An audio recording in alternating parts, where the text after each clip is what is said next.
June 28, 1914. A driver in Sarajevo makes a wrong turn. That's it. That's the event. A wrong turn. And because of that wrong turn, 8.5 million soldiers die. Now wait. Before you say that can't be right, it is. And it gets worse from there. You've probably heard the phrase butterfly effect thrown around, usually by someone who just watched a sci-fi movie or is about to justify a really bad decision. But here's what most people get wrong. The butterfly effect isn't just small thing causes big thing. It's what happens when a small thing hits a system that is already fragile enough to explode. The butterfly doesn't create chaos, it reveals it. And today, we're going through some of the most insane real-world examples of exactly that happening. From World War I to a software bug that vaporized $440 million in under an hour. Some of these you've heard of, some you haven't. All of them will make you look at normal a little differently. Let's go! Okay, Sarajevo, 1914. Archduke Franz Ferdinand, heir to the Austro-Hungarian Empire, is in town for a visit. There are assassins in the crowd. One of them throws a bomb at his car, it misses, rolls under the next car, explodes. Franz Ferdinand survives. The assassins scatter, and for a moment, the whole plot fails. His motorcade speeds off. The assassination attempt is over. The day is done. Except, and here it is, his driver doesn't know the new route, takes a wrong turn, and stops the car to turn around, right in front of a cafe, where one of the assassins, Gavrilo Princip, just happened to be standing, getting a sandwich. A sandwich. Princip couldn't believe it. Neither can historians, honestly. He walks out, raises a pistol, fires twice. Franz Ferdinand is dead. Now here's where the butterfly becomes a tornado. Because Europe in 1914 wasn't just politically tense. It was a system of interlocking military alliances built like a row of dominoes, where if one country mobilized, treaties legally obligated others to follow. And once mobilization started, it couldn't be stopped. The timetables were too rigid. Austria-Hungary blames Serbia. Serbia has Russia's backing. Russia mobilizes. Germany backs Austria-Hungary. France is allied with Russia. Britain comes in when Germany invades Belgium. In weeks. Worldwide 17 million dead. Because the driver made a wrong turn. But here's the thing, and this is the point of this whole video. Princip didn't start World War. He just lit the match. The system was already a pile of dry wood. Okay, so that was geopolitics. Let's go somewhere more modern. And honestly, weirder. January 28th, 1986. The Space Shuttle Challenger is on the launch pad. It is cold. Like unusually cold. The engineers, the people who built this thing, are alarmed. They call NASA the night before. They say don't launch. The O-rings, rubber seals that prevent hot gas from escaping the rocket joints, get stiff in cold temperatures. They might not seal properly. NASA's response: take off your engineering hat and put on your management hat. Yeah, they launched. 73 seconds after liftoff, hot gas burned through a compromised O-ring. The external fuel tank failed. The shuttle broke apart. 7 astronauts gone because a rubber ring, smaller than your hand, got cold. But again, the ring didn't cause this. The pressure did. The culture where managers overruled engineers. The system where launch delays were politically uncomfortable. The decision to prioritize schedule over safety. The ring was just the butterfly. The organization was the storm. Okay. This one is going to make you feel things. 1999. NASA spends $327 million building and launching the Mars Climate Orbiter, a spacecraft designed to orbit Mars and study its climate. It takes 9 months to get there. 9 months of flying through space, making navigation corrections the whole way. And then it enters Mars's atmosphere and burns up. Why? One software system was using pound seconds. Another was expecting Newton seconds. Imperial units. Metric units. That's it. For 9 months. Every small navigation correction was slightly wrong because nobody caught the unit mismatch. By the time it reached Mars, the errors had compounded to the point where, instead of entering orbit, it just flew in too low and burned. $327 million.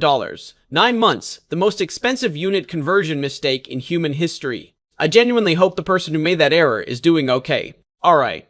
I want to hit the midpoint reset here because something interesting is happening across all of these stories. Wrong turn, rubber ring, unit error. None of these are dramatic causes. None of them sound like the beginning of a catastrophe. And that's the whole point.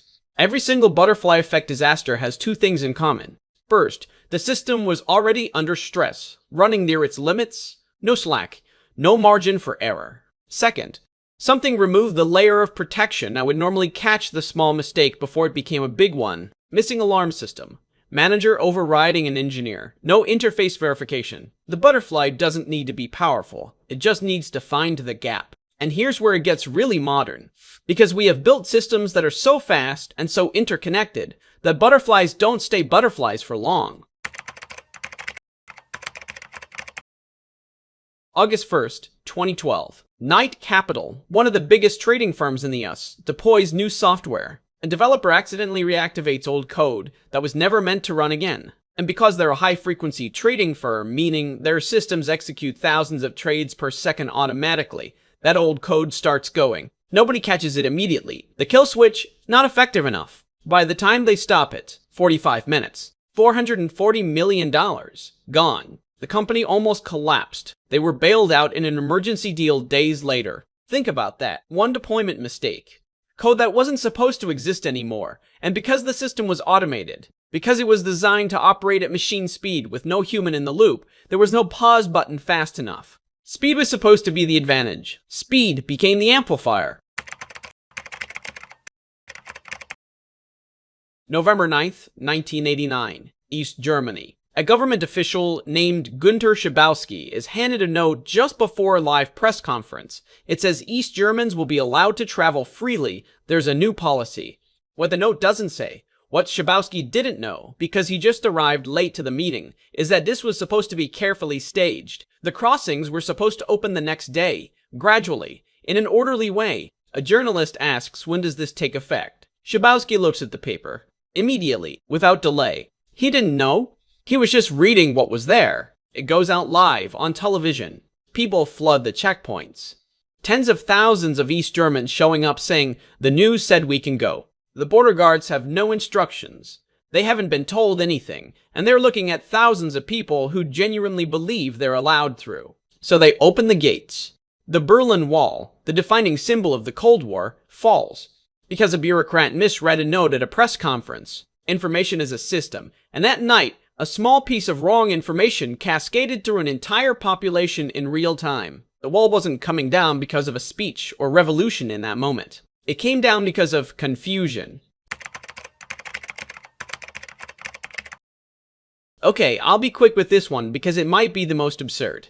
August 14th, 2003, Northern Ohio. Power lines sag in the summer heat and touch some overgrown trees. Normal. That happens. Grid operators usually catch it and reroute power. Usually. Except the alarm system that was supposed to alert operators had been broken for over an hour, and nobody knew. So instead of getting a warning and intervening, the control room operators are just sitting there, completely unaware, while the grid is quietly cascading. Load shifts, then shifts again, then the whole Northeast is trying to compensate. By that evening, 55 million people across the US and Canada are without power. The largest blackout in North American history, not because of a massive failure, because the warning system failed first. And without that layer, the human intervention layer, a small thing became catastrophic before anyone could stop it. Trees, 55 million people, a broken alarm. Here's the thing, nobody tells you about the butterfly effect. We talk about it like it's random, like it's fate. Like, oh wow, can you believe that one small thing caused all of that? But it's not random, it's architecture. Every single disaster in this video had the same underlying structure. A system operating near its limits, with no slack, no redundancy, no margin, warnings that weren't heard, or weren't sent, and pressure, organizational, political, social, that pushed people to keep going when they should have stopped. The butterfly doesn't cause chaos. It just walks through a door that was already open. And honestly, that should terrify you a little. Because the question isn't, what was the butterfly? The question is, which of our current systems is already fragile enough to amplify the next one? Financial markets that operate at machine speed with no pause button. Global supply chains with zero redundancy. Where one ship sideways in a canal backs up the entire world economy for a week. Yeah, that happened too. The ever-given 2021 $9.6 billion a day in delayed trade. Software infrastructure that half the internet quietly depends on.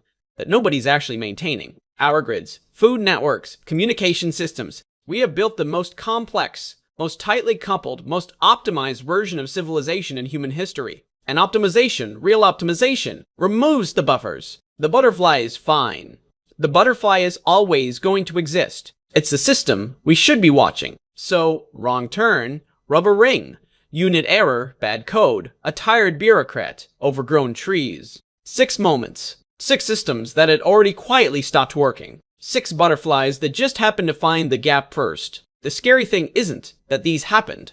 The scary thing is how normal everything looked right before they did. Anyway, that's what I've got for you today. If this kind of stuff genuinely keeps you up at night, you're welcome, first of all. And second of all, drop a comment which of these hit you hardest. The Wii wrong turn, the $40 million in 45 minutes, or the Berlin Wall, which I maintain is somehow the funniest one? Let me know below. If you're new here, this is kind of what we do. Take something real, figure out why it actually happened, and try not to spiral too hard. Subscribe if that sounds like your thing. I'll see you in the next one.